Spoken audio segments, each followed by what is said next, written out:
जिनके त्याग, जिनके बलिदान के बदौलत आज हम लोगों को झारखंडी कहलाने का, झारखंड राज्य प्राप्त करने का सौभाग्य प्राप्त हुआ। आज स्वर्गीय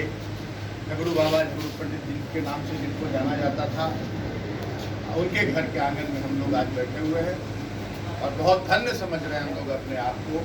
हम लोगों ने भी अपने अपने अंदाज में जहाँ हुआ झारखंड आंदोलन में हिस्सा लिया, लेकिन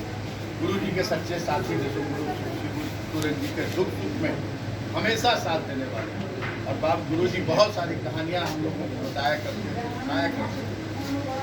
और बहुत ही अभिन्न मित्र, अभिन्न साथी के रूप में झगड़ू पंडित जी जाने जाते थे। आज हमारे बीच नहीं है। 2019 में भी हम लोग जब आए थे उस समय भी यहाँ हम लोग बैठे थे, विधानसभा का चुनाव था और उसके बाद ही जब इनका 4 नवंबर 21 में 2 साल के बाद हमारे बीच नहीं रहे, लेकिन उनके स्मृति, इनकी याद हमेशा पूरे झारखंड के एक एक जन के दिलो दिमाग पर बैठी हुई है और जहाँ चले जाइए, झारखंड के किसी कोने में चले जाइए और झगड़ू पंडित जी का नाम, झगड़ू बाबा का नाम अगर कहिए तो कोई ऐसा झारखंडी नहीं है जो इनको नहीं जानता है। इसलिए हमें इन पर गर्व है और हम इन्हें सतत हाजिरी देते हैं। और आज हमारे बीच एक बहुत बड़ा चुनौती है, कैसे हमारे दिसुम गुरु शिबू सोरेन जी जो हमको ये राज दिलाने का काम किए,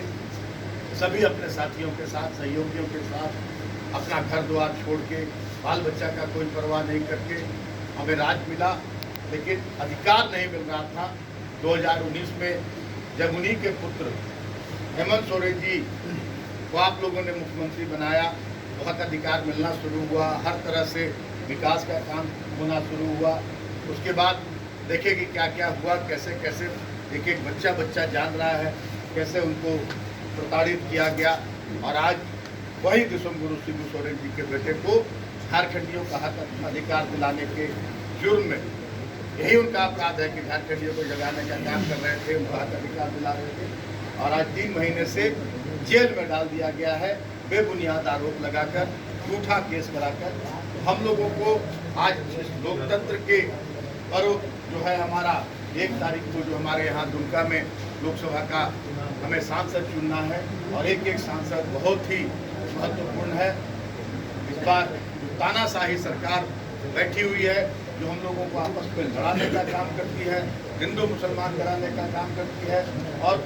कोई भी काम, विकास का कोई काम नहीं, हक अधिकार का कोई काम नहीं। दूसरे सरकार का योजना को अपना योजना बताता है, राशन को बताता है कि हम दिए, जबकि राशन कांग्रेस के समय से राशन लागू है। कोई भी इंदिरा आवास, चाहे किसी तरह का, इंदिरा आवास को नाम बदल के प्रधानमंत्री आवास, नरेगा का नाम बदल के मनरेगा कर दिया, कोई एक काम अपना नहीं किया, सिर्फ हम लोगों को लड़वाने का, फूट डालने का। तो इस बार हम लोगों को मौका मिला है अपना जो हमारा लोकतंत्र में जो हमारा वोट का अधिकार है, उस अधिकार से वैसे तानाशाही लोगों को, लोकतंत्र को कमजोर करने वाले लोगों को, संविधान के साथ खिलवाड़ करने वाले लोगों को जवाब देने का। और बहुत अच्छा उम्मीदवार हम लोगों को गुरु जी बहुत सोच समझ के दिए हैं, नलिन सोरेन जी। और नलिन सोरेन जी भी झगड़ू बाबा के बहुत बड़े अनुयायी थे और उनका सम्मान करते थे और आज 7 बार के विधायक हैं हमारे और उनको बहुत ही विचार के बाद लोकसभा का प्रत्याशी बनाया गया है। हम सभी लोग एकजुट होकर और बिना किसी भेदभाव के, और एक दूसरी, आप देखिए इसी परिवार की, गुरु जी परिवार की बहू जिसको 3 बार सम्मान देने का काम किया गया, जामा से विधायक बनाया गया, आज परिवार पर संकट है। आज देखिए कैसे हमारे झगड़ू बाबा के भाई हैं, उनके पुत्र दामाद हैं, भतीजा है, बहू है, सब लोग, पोता है, सब लोग कैसे एकजुट। और आज वही परिवार का बहू देखिए अपना स्वार्थ के लिए, आज परिवार में दुख है, गुरुजी भी बहुत बीमार है, उनकी पत्नी भी रूपी सोरेन जी भी बहुत बीमार है और हेमंत सोरेन जी जो पिता सोरेन का देवर जेल में,